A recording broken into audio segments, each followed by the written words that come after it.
Type of chemical reactions की video में हमने 4 टाइप के केमिकल रिएक्शंस पढ़े थे। Combination reaction, decomposition reaction, displacement reaction and double displacement reaction. हमने ऑलरेडी कॉम्बिनेशन रिएक्शन हमने पहले पढ़ चुके हैं पहले वाले वीडियोज में।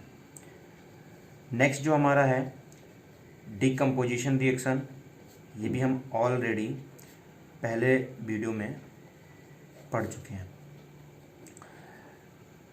अब कॉम्बिनेशन रिएक्शन क्या होता है कि combination reactions in which 2 or more substance combine to form a single substance is called a combination reaction, जिसमें हम A + B कर रहे थे और कोई एक नया प्रोडक्ट बन रहा था C। ठीक है, तो जब हम दो सब्सटेंस को हम जोड़ रहे थे तो एक नया सब्सटेंस बन रहा था और वो सिंगल बन रहा था, उसे बोलते हैं कॉम्बिनेशन रिएक्शन। डिकम्पोजिशन रिएक्शन ठीक opposite to the reaction of combination reaction, जिसमें हम क्या कर रहे थे कि हमारा कोई रिएक्शन था A और B और उसे ब्रेक डाउन करके हम A और B के फॉर्म में बना रहे थे। तो ये हमारा क्या था, डिकम्पोजिशन रिएक्शन। और डिकम्पोजिशन रिएक्शन के हमने 3 पार्ट पढ़े थे। कौन कौन से? एक तो हमारा फोटो इलेक्ट्रिक था, फोटो इलेक्ट्रिक, एक हीट जिसे हम थर्मल भी बोल रहे थे, थर्मल हीट वाला, और एक फोटो इलेक्ट्रिक और एक हमारा था इलेक्ट्रिसिटी वाली। तो इलेक्ट्रिसिटी, ठीक है, इलेक्ट्रिसिटी के बेसिस पे हमने जब ब्रेक डाउन किया था, तो ये तीनों हमने ऑलरेडी इसके पार्ट हम पढ़ चुके हैं। अब हम बात करते हैं डबल डिस्प्लेसमेंट रिएक्शन की। डिस्प्लेसमेंट रिएक्शन क्या होता है? तो डिस्प्लेसमेंट रिएक्शन के बारे में हमें पता है कि क्या होता है। जैसे displacement reaction, those reaction in which one element take the place of another element a compound are known as displacement reaction. मतलब वो रिएक्शंस जो एक एलिमेंट है, जो रिएक्टेंट होते हैं, जैसे हमारे पास A है और कोई B और C है, ठीक है। तो ये कोई रिएक्शन है, ठीक है, कोई एक सब्सटेंस है और B और C एक सब्सटेंस है। तो इसमें ये रिएक्शन क्या कहती है, those reaction in which one element, एक कोई एलिमेंट जो है दूसरे का प्लेस ले लेगा, इस वाले का प्लेस ले लेगा, तो उसे बोलेंगे क्या, और एक अदर कंपाउंड बनाएगा, उसे बोलेंगे क्या हम, डिस्प्लेसमेंट रिएक्शन। मतलब एक एलिमेंट इस दूसरे वाले को डिस्प्लेस कर देगा अपने प्लेस से। वो डिस्प्लेस किस बेस पे करेगा, रिएक्टिविटी सीरीज पे, वो बाद में हम देखेंगे। तो यहाँ पे बन जाएगा हमारा A ने B को डिस्प्लेस कर दिया तो इसलिए AC बनाया, और हमारा B जो है ये बेचारा अकेला बाहर निकल गया। तो A ने डिस्प्लेस किया B को, क्यों किया हम वो बाद में देखेंगे, क्योंकि रिएक्टिविटी सीरीज में हम जब पढ़ेंगे तो रिएक्टिविटी सीरीज में A वाला जो ज़्यादा रिएक्टिव सब्सटेंस होते हैं वो कम रिएक्टिव वाले को हटा देते हैं अपने प्लेस से। तो यही ये काम किया। तो A जो है मोर रिएक्टिव देन B से है, तो A ने B को अपने प्लेस से हटा दिया और B को बाहर निकाल दिया। इसे बोलते हैं डिस्प्लेसमेंट रिएक्शन। तो डिस्प्लेसमेंट रिएक्शन ये होता है, जैसे फॉर एग्जांपल एक CuSO4 प्लस Zn, जब CuSO4 Zn का रिएक्शन कराएंगे तो यहाँ पे देखो दो रिएक्शन। अब हम जब Cu और Zn को हम देखेंगे जब रिएक्टिविटी सीरीज में, NCERT के पेज नंबर 50 पे मिल जाएगा तुम्हें, पेज नंबर 50 पे, NCERT के पेज नंबर 50 पे तुम्हें रिएक्टिविटी सीरीज मिल जाएगा। मैं दिखा देता हूँ, ये रिएक्टिविटी सीरीज है। Potassium, sodium, calcium, magnesium, aluminium, zinc, iron, Pb, Cu, Ag और ये Au, ठीक है। ये रिएक्टिविटी सीरीज है, इसके अकॉर्डिंग हम बात करेंगे।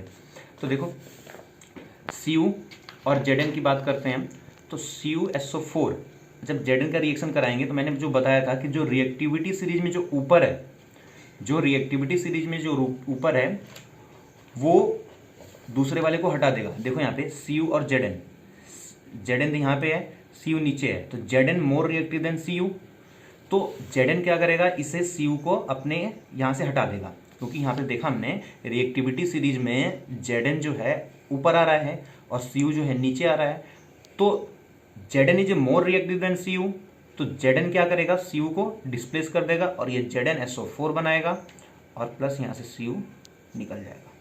तो ये क्या बना हमारा, ये कॉपर सल्फेट है, ये जिंक है, और जैसे ही जिंक मोर रिएक्टिव देना है कॉपर से, तो कॉपर निकल गया यहाँ से और जिंक के साथ जिंक सल्फेट ये बना दिया, जिंक सल्फेट, और ये कॉपर बनाया। तो ये है इसके रिएक्शंस। जैसे एक और की बात करते हैं, जैसे आयरन है ऐसी, तो CuSO4 के साथ आयरन की कराते हैं Fe से जब हम कराएंगे तो देखो रिएक्टिविटी सीरीज में जब देखोगे तो Fe जो है ऊपर आएगा, रिएक्टिविटी सीरीज में Fe जो है रिएक्टिविटी सीरीज में ऊपर आएगा और Cu जो है वो नीचे आएगा। तो इसलिए देख लो यहाँ पे Fe जो है रिएक्टिविटी सीरीज में Cu से ऊपर है, तो इसलिए क्या करेंगे हम कि Fe is more reactive than Cu, तो यहाँ से क्या करेगा, Fe जो है Cu को डिस्प्लेस कर देगा अपने प्लेस से। जब डिस्प्लेस कर देगा तो इसे बोलेंगे क्या, डिस्प्लेसमेंट रिएक्शन। और ये हो गया हमारा कॉपर सल्फेट, आयरन से कराया तो ये आयरन सल्फेट बना और ये कॉपर बाहर निकल गया। ऐसे एनसीईआरटी में बहुत सारे एग्जाम्पल मिल जाएंगे। उसके बाद हमारा आता है double displacement reaction. Double displacement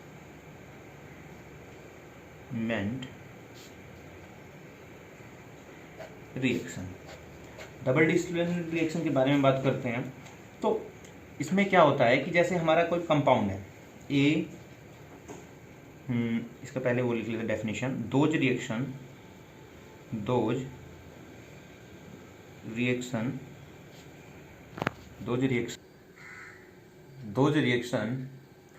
in which two compound react by an exchange of ion to form two new compounds are called double displacement reaction।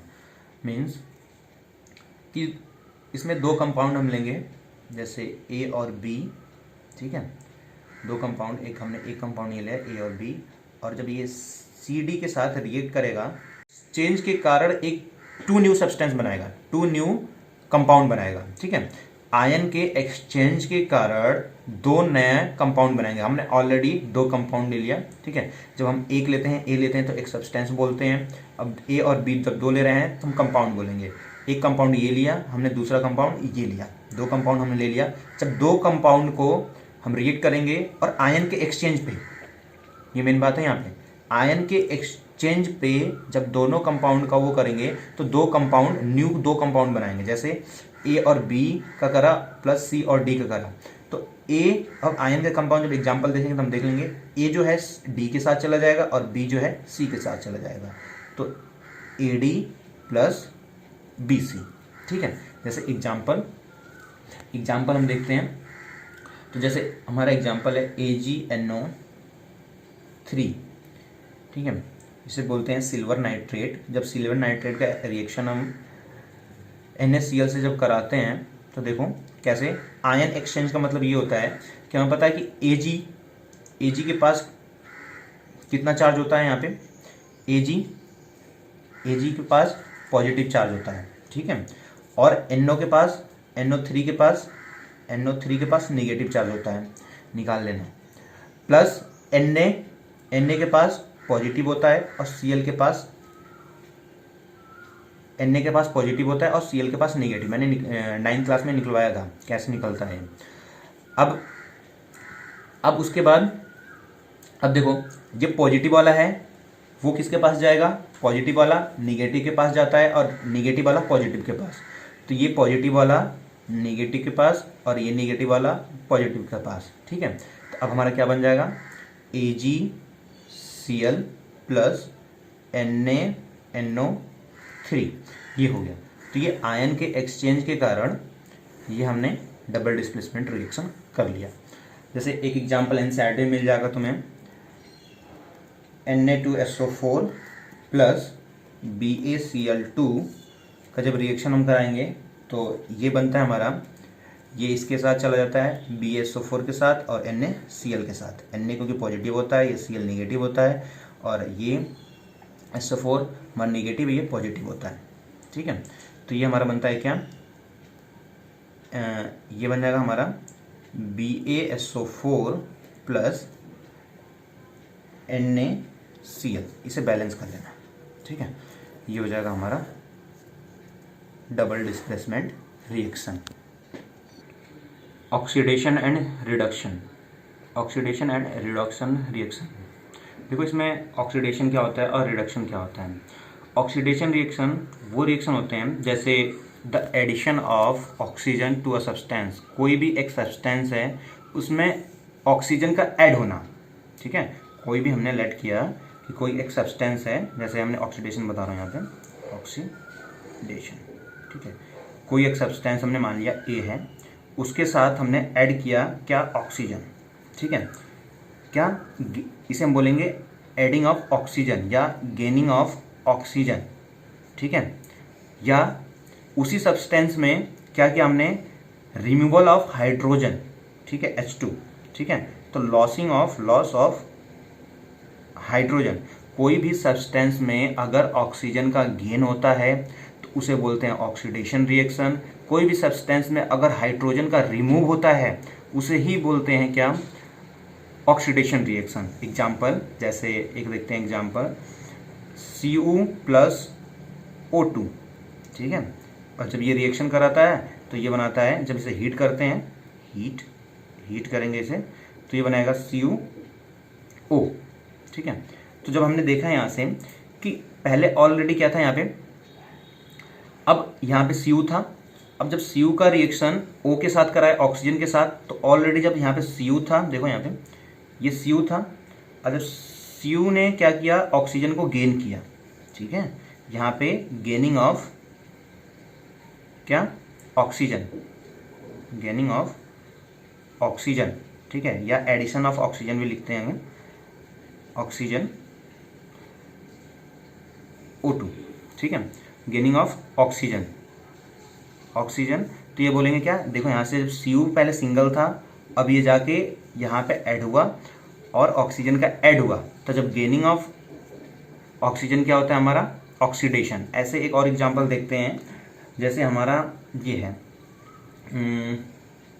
H2S plus Cl2। ठीक है, इसका रिएक्शन हम कराते हैं तो HCl प्लस S बनता है। तो अब देखो यहाँ पे क्या होगा, पहले यहाँ पे H के साथ H2 था, अब जब H जब सिंगल हुआ यहाँ पे तो हाइड्रोजन यहाँ से गायब हो गया, तो यहाँ पे क्या हो जाएगा, यहाँ पे रिमूवल ऑफ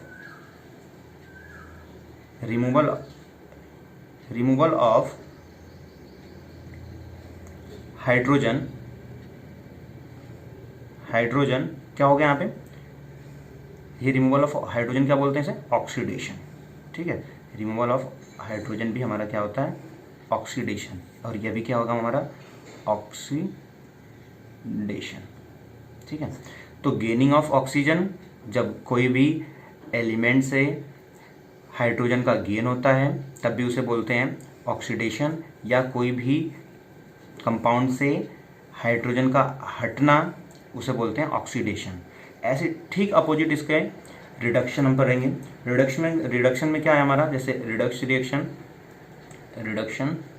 ठीक है, तो रिडक्शन में क्या है, जैसे कोई भी कंपाउंड है, ए है, और ए ने ऐड किया किसे, हाइड्रोजन को। ठीक है, तो यहाँ बोलेंगे गेनिंग ऑफ हाइड्रोजन। ठीक है, गेनिंग ऑफ हाइड्रोजन, और कोई भी सब्सटेंस में जब सब्ट्रैक्ट करेंगे, किसके, हटाएंगे, कोई भी सब्सटेंस है उसमें से ऑक्सीजन को हटना। ठीक है, O2 का हटना क्या हो जाएगा हमारा, ये भी लॉस होगा, और हमारा दोनों का दोनों क्या होगा, ये रिडक्शन होगा। रिडक्शन मतलब रिडक्शन रिएक्शन ये रिएक्शन होती हैं कोई भी सब्सटेंस में हाइड्रोजन का ऐड होना, ऑक्सीजन का रिमूव होना, रिडक्शन रिएक्शन और ऑक्सीडेशन रिएक्शन वो रिएक्शन होती हैं जिसमें gaining of oxygen and removal of hydrogen, oxidation reaction. जैसे इसका भी एग्जाम्पल देख लेते हैं। अब देखो, जब दोनों को दोनों एक ही रिएक्शन में, ये इसका एग्जाम्पल मिल जाएगा, इसमें से बहुत सारे ऐसे हो जाएंगे।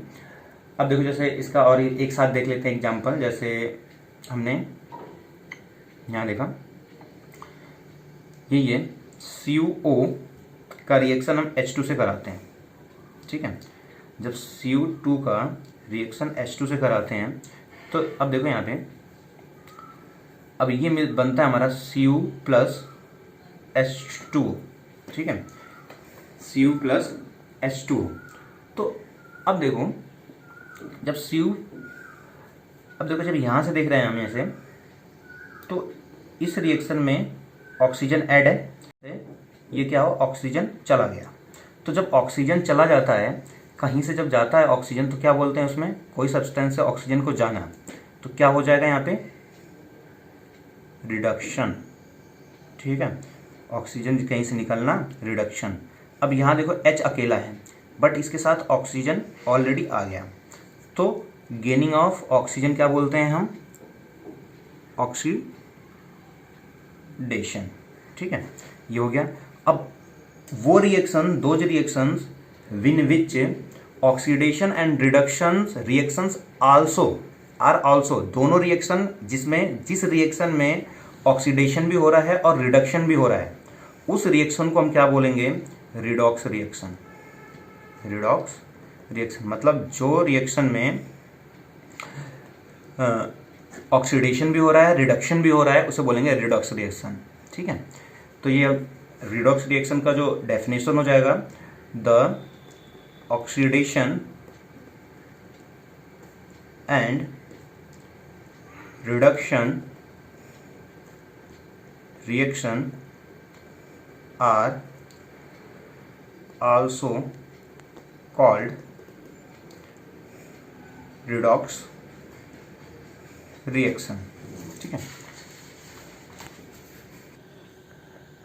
अब इस चैप्टर के लास्ट टॉपिक की बात करते हैं, जिसमें हम पढ़ेंगे effect of oxidation reaction in everyday life. Means कि हमारे जो ऑक्सीडेशन रिएक्शन है, ऑक्सीजन का जब रिएक्शन होता है हमारे जो डे लाइफ में क्या क्या इंपॉर्टेंट होता है, मतलब क्या क्या इफेक्ट होता है इसका, ठीक है। जब भी ऑक्सीजन का रिएक्शन होगा तो हमारे डेली लाइफ में क्या इफेक्ट होगा उसके बारे में देखेंगे। कोरोजन, ठीक है, और एक होता है हमारा कोरोजन जो होगा पढ़ेंगे, और ये रेंसिडिटी ऑफ फूड, ठीक है। कोरोजन जो होता है, जैसे रस्टिंग ऑफ आयरन, आयरन का रस्ट होना, इसे बोलते हैं कोरोजन। और रेंसिडिटी जो होता है हमारा फूड का जो पॉइजन होना, फूड का खराब होना, ठीक है, या फूड का खराब हो जाना। अब देखो, कोरोजन की बात करते हैं, तो कोरोजन एक प्रोसेस होता है जिसमें, कोरोजन की बात करते हैं तो corrosion is the process in which metal are eaten up gradually. मतलब क्या होता है कि इसमें मेटल जो होते हैं अपने आप, जबकि मेटल जो होते हैं अपने आप हटने लगते हैं, मेटल अपने आप ग्रेजुअली ख़त्म होने लगते हैं। और इसके किस कारण से होता है, क्योंकि वो एयर के प्रेजेंस में है, और एयर में क्या प्रेजेंट है, मॉइस्चर प्रेजेंट है, और उसमें केमिकल, उसके सरफेस पे क्या होता है, कुछ केमिकल चेंज होता है, और वो कलर उसका चेंज हो जाता है, ब्राउन कलर का, रेडिश ब्राउन कलर का हो जाता है। जैसे हम क्या करते हैं कि जब एक आयरन ऑब्जेक्ट है, उसे हम कुछ टाइम के लिए हम बाहर उसे रख देते हैं, तो उस पर क्या होता है, कुछ समय के लिए एक कवर, एक ब्राउन कलर का एक कॉटिंग हो जाता है, उस पर ब्राउन कलर का एक कॉटिंग हो जाता है, और उस कॉटिंग को हम क्या बोलते हैं, रस्ट। उस कॉटिंग को जब कॉटिंग हो जाएगा तो उसको बोलते हैं रस्ट हो गया हमारा, ठीक है। और इसी को क्या कहते हैं, रस्टिंग ऑफ आयरन, इसी को रस्टिंग ऑफ आयरन कहते हैं। तो इसमें क्या लिखेंगे हम, तो इसका डेफिनेशन ये हो जाएगा, corrosion is the process in which metal are eaten up gradually by the action of air, moisture or a chemical of their surface, उसके सरफेस पे केमिकल्स हो जाते हैं। देखो जैसे रिएक्शन बात करते हैं तो during the corrosion of iron, जो आयरन होता है हमारा Fe, ठीक है, और Fe का रिएक्शन जब हम ऑक्सीजन से कराते हैं, ठीक है, इन द प्रेजेंस ऑफ क्या, 2 ड्रॉप ऑफ H2O, तो इसे हम लिखते हैं 2XH2। जब इसका रिएक्शन हम कराएंगे तो ये बनता है क्या, 2Fe2O3.XH2O, ठीक है, इसे हम बैलेंस कर लेंगे, ठीक है, तो हो जाएगा हमारा ये। इसमें कुछ नहीं पढ़ना है तुम्हें, बस ये चल के तुम्हें जब कार्बन एंड कंपाउंड्स चैप्टर आएगा मेटल और नॉन मेटल वाले चैप्टर में, तो उसमें कोरिजन एक है, कोरिजन एक अच्छे से टॉपिक है। बस यहाँ पे तुम्हें बस इसका यही देखना है कि कोरिजन को हम रस्टिंग बोलते हैं। कोरिजन में क्या होता है कि कोरिजन एक प्रोसेस होता है जिसमें ऑक्सीजन के और मॉइस्चर के कांटेक्ट में आने से एक उसके ऊपर रेड ब्राउन कलर का एक कॉटिंग चढ़ जाता है, उसे बोलते हैं रस्टिंग, और उसे हम बोलते हैं रस्टिंग ऑफ आयरन। बस इतना सीखना है और इसमें कुछ नहीं। उसके बाद रेंसिडिटी क्या होता है, रेंसिडिटी की बात करते हैं। तो रेंसिडिटी जो होता है फूड का सड़ना, फूड का ख़राब होना, उसे बोलते हैं हम क्या करते हैं कि जब हम कुछ टाइम तक फूड को अगर हम ऐसी एयर के कांटेक्ट में रख देते हैं, या हमारा जो खाना होता है कुछ दिन तक हम उसे रख देते हैं, तो उस पर वाइट कलर का कुछ लग जाता है, उसे क्या होता है, इफ़ेक्ट करता है ऑक्सीजन के प्रेजेंस में आने से। तो क्यों होता है, तो जब सड़ना गड़ना हो जाता है, देखो क्या होता है कि जो जनरली हमारे जो फूड होते हैं, ठीक है, जो फूड में हमारा क्या प्रेजेंट होता है, एक तो फैट और एक ऑयल। जो हमारा जो फूड कंटेनिंग होता है क्या करता है, उसके पास फैट रहता है और जब ऑयल होता है, जब ये फैट और ऑयल से हमारा फूड मटेरियल प्रिपेयर होता है और उसे कुछ लॉन्ग टाइम के लिए जब हम उसे रखेंगे, ठीक है, तो उसमें क्या होगा, उसमें से स्टार्टिंग करने का क्या, अनप्लीजेंट स्मेल उसमें से अलग अलग टाइप की स्मेल आने लगेंगी, और उसमें वो खाने में भी टेस्टी नहीं लगेगा, और उसे बोलते हैं क्या, रेंसिडिटी। जैसे इसके रेंसिडिटी हो जाएगा। अब उसके बाद हम बात करते हैं rancidity, the conditions produced by a axial oxidation of fat and oil in a food marked by unpleasant smell and taste is called a rancidity, ठीक है। तो इसमें जब ऑक्सीजन के क्या होता है कि ऑक्सीजन के प्रेजेंस में जब फैट एंड ऑयल आता है तो उसमें अनप्लीजेंट स्मेल आता है, उसे बोलते हैं रेंसिडिटी। और इसमें क्या होता है कि रेंसिडिटी से प्रिवेंट करने के लिए हम क्या क्या करते हैं, हाउ टू प्रिवेंट, रेंसिडिटी से बचाने के लिए हम क्या क्या करते हैं, तो प्रिवेंट ऑफ रेंसिडिटी, पहली बात कि हम क्या करते हैं, एंटी ऑक्सीडाइड लेते हैं, ठीक है, क्या लेते हैं, एंटी ऑक्सीडेंट लेते हैं। और एंटीऑक्सीडेंट क्या होता है, हम फूड में क्या करते हैं, एक अलग तरह का एंटीऑक्सीडेंट डालते हैं। एंटीऑक्सीडेंट मतलब कि जो ऑक्सीजन को प्रेजेंस में जो फूड है, फैट और ऑयल है, जो ऑक्सीजन को प्रेजेंस, ऑक्सीजन के कांटेक्ट में आने से फूड को बचाता है, उसे बोलते हैं एंटीऑक्सीडेंट। तो हम फूड में क्या डालते हैं बचाने के लिए, एंटीऑक्सीडेंट। दूसरी चीज, अब हम क्या करते हैं कि जो पैकिंग वाले जो फूड आते हैं, जितने पैकिंग वाले फूड हैं उसमें भी फैट और ऑयल प्रेजेंट होते हैं, तो जब फैट और ऑयल प्रेजेंट होता है उसको पैकिंग करते हैं, हम कौन सी गैस डालते हैं, पहली बात नाइट्रोजन गैस हम डालते हैं उसमें। और नाइट्रोजन गैस डाल देंगे वहाँ पे तो उसे हम ऑक्सीजन से प्रिवेंट कर लेंगे, ठीक है। तो क्वेश्चन आता है कि जो कुरकुरे के जो चिप्स के पैकेट्स होते हैं उसमें कौन सी गैस रहती हैं, तो नाइट्रोजन गैस याद रखना। अब तीसरी बात, अब रेंसिडिटी से बचने के लिए और क्या करते हैं, एक तो हम रेफ्रिजरेटर का यूज करते हैं। उसमें क्या होता है कि जैसे ही हम टेम्परेचर को कम कर देते हैं, और टेम्परेचर को कम कर देंगे तो रेफ्रिजरेटर में ऑक्सीजन नहीं आएगा, ऑक्सीजन जब नहीं आएगा, ऑक्सीजन का कमी हो जाएगा, तो वो खाने पे सड़ना गड़ना नहीं होगा, ठीक है। चौथी बात, अब क्या करते हैं उसमें, एक ऐसे हम एयर से हमें बचाना है, ऐसी जगह हम रखेंगे उसे कि वहाँ पे ऑक्सीजन जाए ही नहीं, ऑक्सीजन पहुँचे ही नहीं। तो उस तरह से ही भी हम रेंसिडिटी को, हम फूड को हम बचा सकते हैं। ठीक है, तो ये 3 मेथड बहुत इम्पोर्टेंट है। बस ये लास्ट। Thank you.